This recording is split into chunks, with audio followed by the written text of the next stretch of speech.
Hi friends, happy Tuesday. Welcome back to our Read Aloud for today. Today we're going to continue hitting our learning targets of analyzing the characters in a story and naming the setting of a story. Both very important elements to the story that help us visualize while we're reading so that we can understand what the author and illustrator are trying to tell us as a reader, what we should know. So we're going to continue practicing those skills with another story about a shy scarecrow. We talked about how shy is being a little bit scared, a little bit quiet, and keeping to yourself.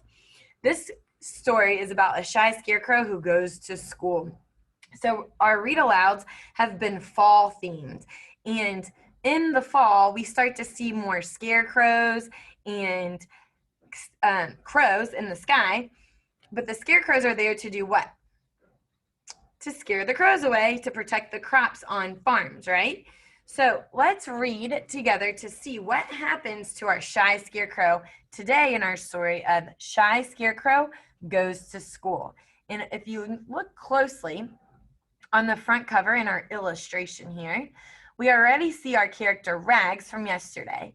And we know this is definitely Rags because his backpack also is labeled with the word Rags.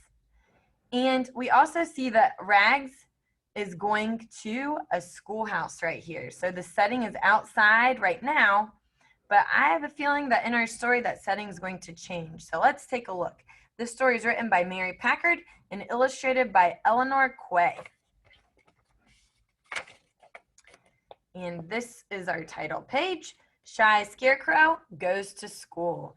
And on this page, we see another picture clue of the scarecrow.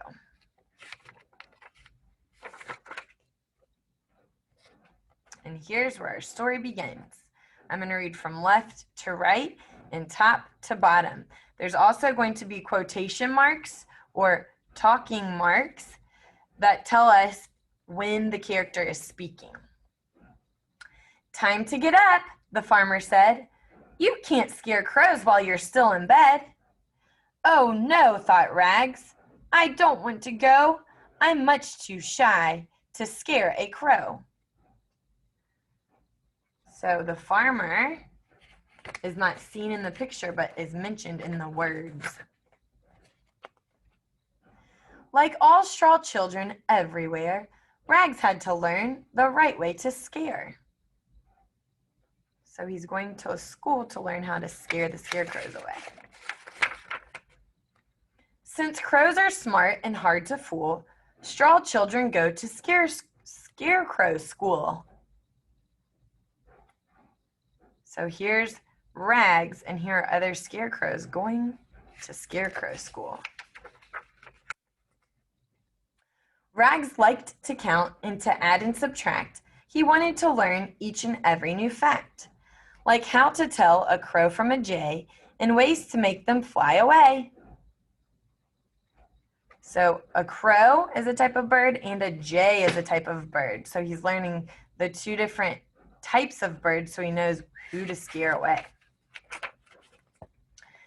Rags learned to tell time by watching the sun, and reading cloud pictures was always such fun.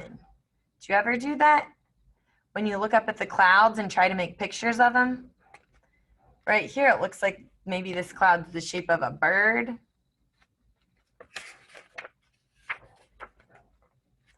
He watched as his friends learned to make scary faces and stuff straw in their clothes in all the right places. Look at all those silly faces they're making. But when it came time for scare and tell, poor Rags did his best, but he didn't do it well.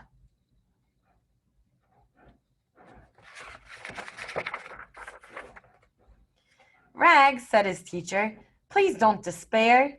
Each scarecrow must find his own way to scare. When she says despair, she means please don't be down on yourself. Don't be too sad and hard.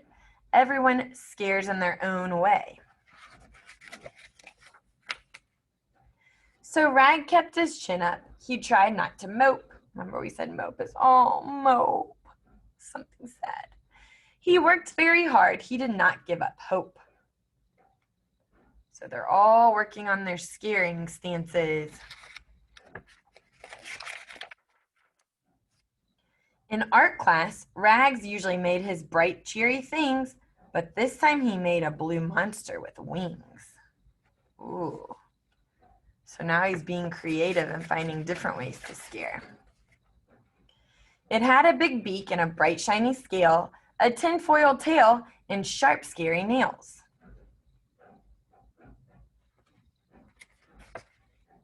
So here's the picture from the title page. He had the materials of what he's making in his hands. As Rags walked home through fields of cornrows, he heard a flock of rude, noisy crows. A flock is another name for group. They swooped and they chattered. They were having a race. Rags used his blue monster to cover his face. Ooh, look at Rags problem solving and being creative. "Caw-caw," cried the crows. "You can't scare us." Then they saw the blue beast and they started a fuss.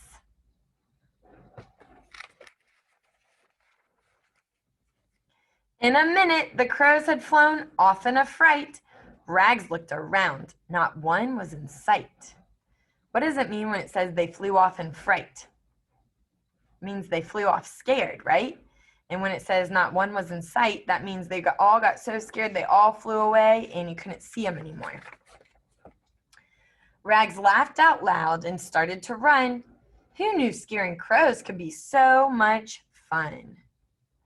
So again, Rags was a little scared, right? But he got up, he went to school with those other scarecrows, and he was able to learn different ways to scare because his teacher gave him that confidence to do that. She was like, "You know what, Rags, you don't have to scare just like everybody else." So what did he do to problem solve? How did he find a way to scare?